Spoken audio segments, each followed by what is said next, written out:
সবসময় আপনাদের সাথে চাইনিজ মনিটর নিয়ে কথা হয়। আজকে আমি নিয়ে আসি Samsung made in Vietnam. Normally made in ভিয়েতনামের প্রোডাক্টগুলো বাংলাদেশে অনেক কম আসে, বাট স্যামসাং আবার নতুন করে ম্যানুফ্যাকচারিং করছে মেড ইন ভিয়েতনাম থেকে। ভিয়েতনামের প্রোডাক্টগুলো হয় কি, দেখা যায় যে স্পেকটা তারা বলে, ধরেন 100 হার্জের ডিসপ্লে, আপনি জেনুইন 100 হার্জই পাবেন। যদি বলে 5 মিলি রেসপন্স টাইম, আপনি 5 মিলি পাবেন। কিন্তু চাইনিজ যে ব্র্যান্ডগুলো আছে, ধরেন বলবে আপনাকে 1 millisecond, 3 millisecond, but genuine এটা না। মানে মেড ইন ভিয়েতনামের যেই কম্পোনেন্ট গুলো আছে সেগুলো আপনাকে যেই স্পেকটা বলবে, আপনি 100% অ্যাকুরেসি ওই স্পেকটাই পাবেন। এখানে আপনার কোনো ফেক স্পেক দেওয়া হয় না, বা আপনাকে বলবে না যে এইটা আপনি পাবেন 300 নিটস, কিন্তু দেখা যায় যে কাজের সময় আপনি 200 নিটসও পান না প্রপার ওয়ে। তো এটা একটা প্রবলেম। এখন আপনি এটা বলতে পারেন, ভাইয়া মার্কেটে তো 22 ইঞ্চি মনিটরের জন্য 8 থেকে 9,000 টাকা বাজেট গুলো অনেক ভেরিয়েন্টের মনিটর আছে, এই মনিটরটা আমি কেন 13,000 টাকা দিয়ে নিব? এটা আপনার প্রশ্ন মনে আসতেই পারে, বা আপনি প্রশ্ন আমাকে করতেই পারেন। আপনি যদি প্রপার ওয়েতে গ্রাফিক্স ডিজাইনার, অ্যানিমেশনের কাজ, গ্রাফিক্স ডিজাইনের কাজ, এগুলো যদি আপনি করতে চান প্রপার ওয়েতে, আমি আবারও বলি প্রপার ওয়েতে, সেক্ষেত্রে আপনার যেই মনিটরটা প্রয়োজন হবে সেটা হচ্ছে আপনার 100% যে অ্যাকুরেসি, যে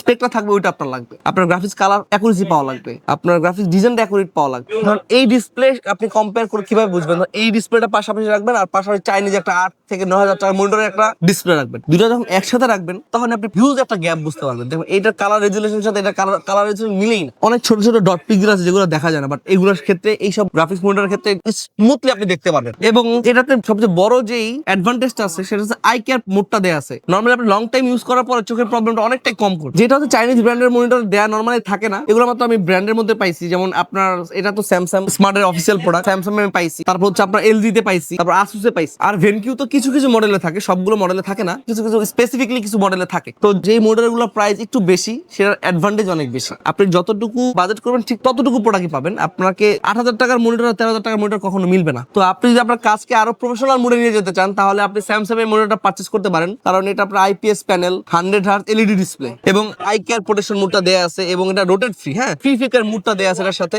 এবং 3 বছর একটা স্মার্ট অফিসিয়াল ওয়ারেন্টি আপনি পাবেন। তো আপনার যদি এই মডেলের স্পেকটা পছন্দ বা ভালো লেগে থাকে, মেসেজ করতে পারেন আমাদের হোয়াটসঅ্যাপ নাম্বার। ধন্যবাদ।